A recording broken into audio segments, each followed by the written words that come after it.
A catastrophic and historic strike to Florida's Big Bend region with 140-mile-per-hour winds. Helene is the first known Category 4 storm to hit that west side of Florida's Panhandle. Families reuniting today after losing so much. The storm taking the lives of 43 people, hundreds of homes demolished. 10-foot storm surge shoving buildings off their foundations, and at least one tornado touched down in North Carolina. Right now, more than 4 million people spending their Friday night in the dark. The strong winds ripped down power lines, sending electric sparks into 15-foot floodwaters. Within 14 months, this is the third hurricane, the second major that's hit us. Entire houses are missing or flattened in on themselves. This is one of the worst storms in modern history. Helene has now weakened to a post-tropical cyclone and is now moving north across the southwest through Kentucky towards Indiana and Illinois.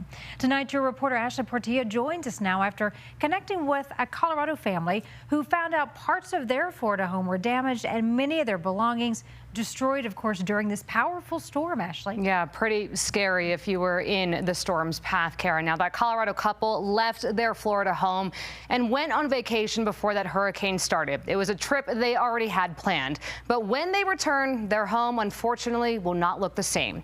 Meanwhile, some Colorado first responders are also now in Florida helping with rescue and recovery efforts right now. Destruction along Florida's Gulf Coast. The water rose very quickly. It was historic levels. In Treasure Island, boats seen in front yards. An aerial look of the community at first light Friday morning. So we weren't really too concerned until it was time to be concerned. It's also where Colorado residents Bill and Paula Mooney own a home in this coastal community that was underwater. So we missed the worst of it, and we really thought we'd be okay. The couple was on a cruise when Hurricane Helene made landfall. The two is still in the ship getting updates from neighbors who stayed behind. But our boat is gone. I'm sure our car is gone. And because of the impacts on cell service, our FaceTime conversation froze or even delayed several times. The garages have flooded.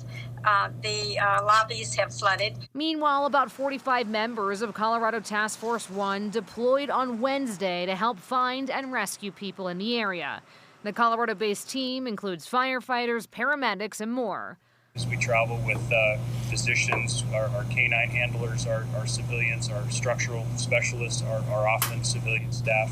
Steve Azeltine, the task force leader for COTF-1, says one day after the hurricane made landfall, crews have already started assessing damage.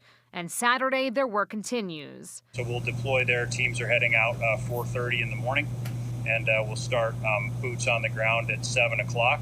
And then they'll be searching all day tomorrow. Azeltine has been deployed to emergencies like this more than a handful of times. We feel for them. We feel for what they've lost and what they're going through. And he hopes his team can do a small part in helping Florida families. Hopefully we can, give them a little bit of hope by being here, getting into their communities and really doing the work that we're trained to do. And meanwhile, Treasure Island officials are currently not allowing residents to return to that area until the area is safe and secure. And by the way, Karen, in terms of Bill and Paula, that couple, they told me they do hope to return to their home sometime next week and obviously begin making some repairs there. Yeah, at least they're safe. Yes. That's most important. It's all that matters. Yeah, Ashley, thank you so much.